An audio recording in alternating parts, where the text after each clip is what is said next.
नमो अरहन्ताणं नमो अरहन्ताणं नमो अरहन्ताणं। गुणस्थान की भाषा में, कर्मशास्त्रीय भाषा में दो श्रेणियां मानी जाती है। एक उपशम श्रेणी, दूसरी क्षपक श्रेणी। एक श्रेणी है कि शांत करो, कसाय को शांत कर दो, बिल्कुल शांत कर दो, और वह शांतावस्था भी बिल्कुल समाप्त जैसी अवस्था हो जाती है। उस क्षण में कसाय का कोई अंश भी प्रकट नहीं होता, कोई प्रकट नहीं होता। किंतु कुछ समय बाद बीमारी फिर उभरती है और जो उपशांत हुआ है ऐसा धक्का मारता है कि व्यक्ति नीचे फिर मूल स्थिति में आ जाता है। किंतु यह समाप्ति की स्थिति है, वह बिल्कुल निर्मूलन की स्थिति है। उस स्थिति में जाने के बाद फिर लौटने की, नीचे आने की स्थिति नहीं होती। हमारे शरीर में दो प्रकार के चैतन्य केंद्र हैं, एक ऊपर के चैतन्य केंद्र और दूसरे नीचे के चैतन्य केंद्र। नीचे के चैतन्य केंद्रों को दबाया जाता है, शांत किया जाता है। नाभि, जहां वृत्तियां जागती है,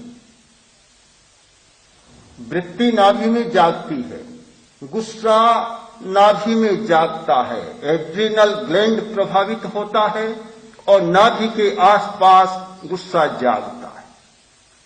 काम वृत्ति गोनाड में जागती है। ये है जागने के केंद्र, अभिव्यक्ति के केंद्र, जहां की वृत्तियां प्रकट होती है। काम की वृत्तियां, कसाय की वृत्तियां और सारी नीचे की वृत्तियां, ये इन स्थानों पर नाभि के आसपास प्रकट होती है। तो यह है वृत्तियों के प्रकट होने का केंद्र, किंतु मूल केंद्र नहीं है, उद्गम नहीं है। काम की वृत्ति ये यहां नहीं होती, क्रोध की वृत्ति नाभि के पास नहीं होती, वे आती है पिनियल और पिट्यूटरी से। उद्गम वह है, वहां से आती है। ये शरीर शास्त्रीय भाषा में कह रहा हूं।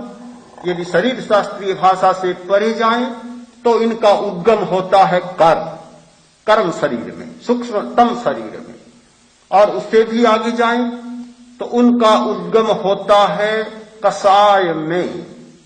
कसाय में, वहां से उनका उद्गम होता है। एक उद्गम का स्थल और दूसरा प्रकट होने का स्थल।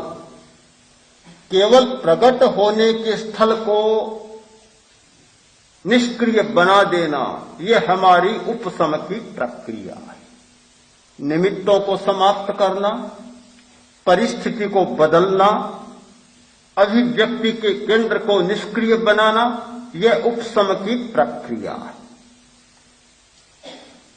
परिस्थिति बदल गई, निमित्त बदल गया, प्रकट होने का क्षेत्र बदल गया, उपशम हो गया। वृत्ति शांत है, क्यों बाहर नहीं आएगी? बाहर कैसे आएगी? विद्युत का प्रवाह चालू है, किंतु बल्ब फ्यूज हो गया,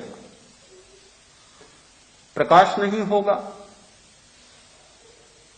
अभिव्यक्ति का केंद्र समाप्त हो गया, करंट समाप्त नहीं है, करंट तो विद्यमान है। जैसे ही फिर ठीक बल्ब लगा और प्रकाश हो जाएगा। एक बार हमने अभिव्यक्ति के केंद्र को निष्क्रिय बना दिया, काम नहीं होगा। किंतु मूल तो भीतर है, प्रवाह तो भीतर चालू है। जैसे ही वह सक्रिय बना और फिर काम चालू हो जाएगा। उपवास किया, तपस्या की, खाने को नहीं मिला, इंद्रियां शांत हो गई। किंतु पालना किया, फिर खूब खाया और इंद्रियां फिर पुष्ट हो गई, फिर अपना काम करने लग गई, वृत्तियां सताने लग गई। ये सारी उपशम की प्रक्रिया है।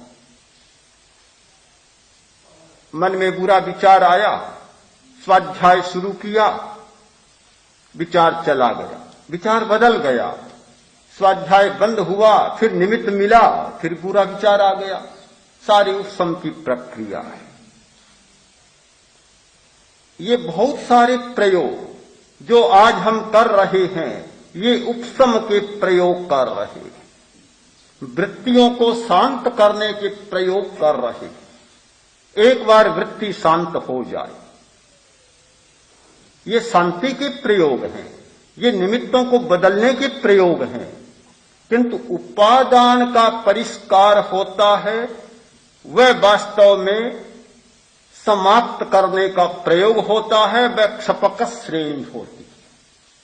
जहां निमित्त से कोई लेना देना नहीं, निमित्त रहे या न रहे उसकी इच्छा, परिस्थिति रहे या न रहे उसकी अपनी इच्छा, कोई हमें संबंध नहीं निमित्त से, परिस्थिति से या अभिव्यक्ति के केंद्रों से, कोई अर्थ नहीं होता।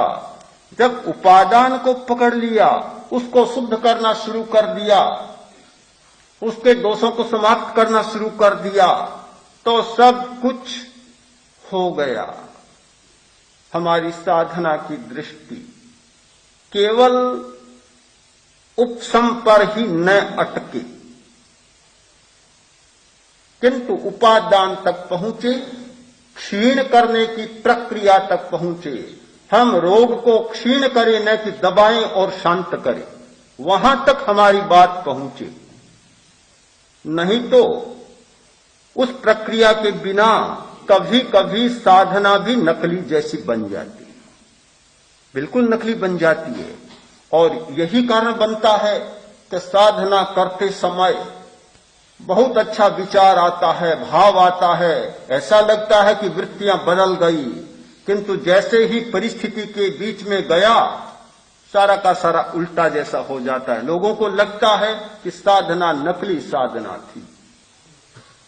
पति पत्नी से बोला, आज मैंने 3 जनों का उपकार किया। कैसे? मेरे पास 10 का नोट था, बाजार में गया, मिठाई खरीदी, तो हलवाई का उपकार हुआ कि 10 रुपये की मिठाई खरीद ली। फिर बाद में एक भिखारी मिला, बेचारा बहुत भूखा था, मांग रहा था, आधी मिठाई उसको दे दी, उसका उपकार किया। और मेरा नोट नकली था, वह भी चला गया, मेरा उपकार हुआ। 3 जनों का उपकार एक साथ। कभी कभी ऐसा लगता है कि उपकार होता है, ऐसा लगता है कि साधना में आया, मेरा उपकार हुआ और 10 दिन के लिए घर में भी शांति रही,